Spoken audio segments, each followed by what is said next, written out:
నమస్తే, welcome to whistle.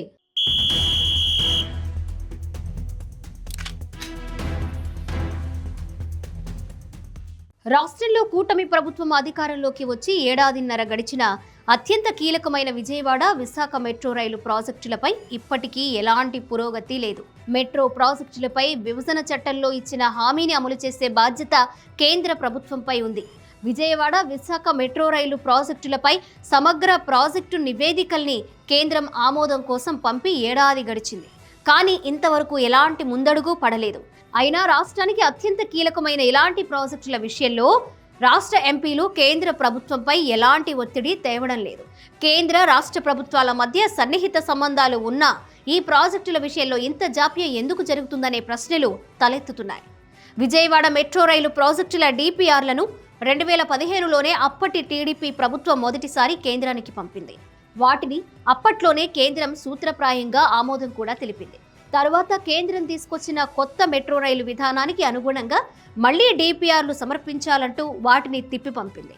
2019లో అధికారంలో ఉన్న వైఎస్ఆర్సీపీ మిగతా వాటిలాగానే మెట్రో రైలు ప్రాజెక్టుల్ని తీవ్ర నిర్లక్ష్యం చేసింది. విజయవాడ మెట్రో రైలు ప్రాజెక్టును పూర్తిగా అటకెక్కించింది.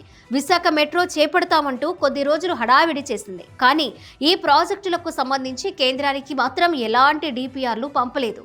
రాష్ట్రంలో కూటమి అధికారంలోకి వచ్చాక విజయవాడ విశాఖ మెట్రో రైలు ప్రాజెక్టులకు 6 నెలల్లోనే డిపిఆర్లు సిద్ధం చేసింది. గతేడాది డిసెంబర్లో కేంద్రం ఆమోదానికి పంపింది. కానీ వాటిపై ఏడాది అవుతున్నా ఎలాంటి స్పందన లేదు.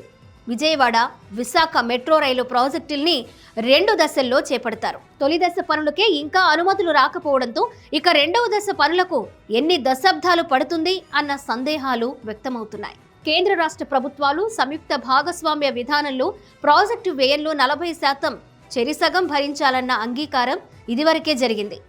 రాష్ట్ర ప్రభుత్వం తన వంతు నిధులు సమకూర్చేందుకు వాటితో పనులు ప్రారంభించేందుకు సిద్ధంగా ఉంది. కానీ కేంద్ర ప్రభుత్వం ఇంకా డిపిఆర్కి ఆమోదం తెలపకపోవడంతో ప్రాజెక్టు కదలట్లేదు. ప్రాజెక్టులో జాప్యాన్ని నివారించేందుకు కేంద్రం నుంచి అనుమతులు వచ్చేలోగా తన వంతు 20% నిధులతో భూసేకరణ, సివిల్ పనులు చేపట్టేందుకు రాష్ట్ర ప్రభుత్వం సిద్ధమైంది. టెండర్లు కూడా పిలిచింది.